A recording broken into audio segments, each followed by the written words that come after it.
So mga tol, nagkatotoo po ang prediction ni future Hall of Fame Nonito Donaire Jr. sa naganap na laban ng Canelo Alvarez versus Terence Crawford nito lang nakalipas na linggo. Bago po kasi talunin ni Crawford si Canelo Alvarez via unanimous decision at masungkit ang undisputed super middleweight world championship, nagbigay po ng prediction si Donaire. Sinabi po ni Donaire mga tol na 50-50 umano ang laban na yan at ang tatalo daw kay Canelo Alvarez yung mga boksingerong may lateral movement. Yan daw yung mga estilong tatalo kay Canelo, katulad daw ng ginawa ni Mayweather at Bivol dito kay Canelo. At meron din daw ganyang estilo si Crawford, may lateral movement, competitive at mabilis at may lakas. Pero kaya daw 50-50 ang prediction ni Donaire. Hindi rin daw kasi biro kalaban itong si Canelo Alvarez. Malakas daw itong si Canelo sa division niya. Maaari daw kasi mag-slow down itong si Crawford kapag hindi ito nakaiwas sa mabibigat na suntok ni Canelo, dahil patatamaan daw si Crawford sa katawan, sa braso at kahit sa ang parte sa katawan. Pero ganun pa man, malaki ang tiwala ni Donaire sa kakayanan ni Crawford. Isa pa nga daw na key para manalo si Crawford kay Canelo, gamitin daw na ito ang estilo na hit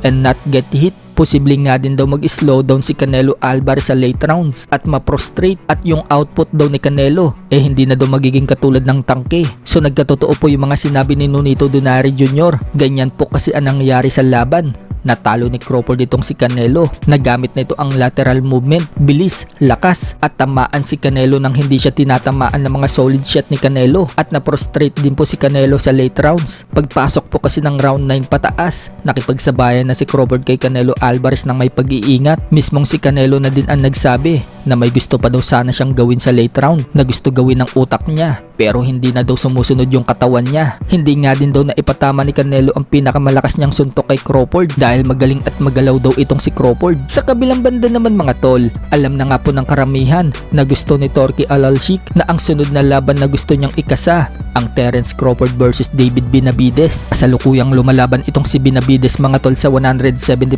pounds at may nakatakda po itong laban sa November 22 kalaban si Anthony Yarde para sa WBC Light Heavyweight World Championship. Tinanong ni Turki Al-Alshik si Benavidez kung willing daw ito bumaba muli sa 168 pounds para harapin si Crawford. So may sagot pala si Benavidez dyan mga tol. Bago po kasi maganap ang laban ni Canelo at Crawford, na interview po itong si Benavidez. Tinanong si Benavidez kung lalabanan daw ba niya si Crawford sa 168 pounds kapag tinalo ni Crawford si Canelo. Sumagot nga po dyan si Benavidez mga tol, hindi daw siya lalaban dito kay Crawford dahil sa 175 pounds na daw siya lumalaban ngayon. Crawford will fight you if he beats Canelo.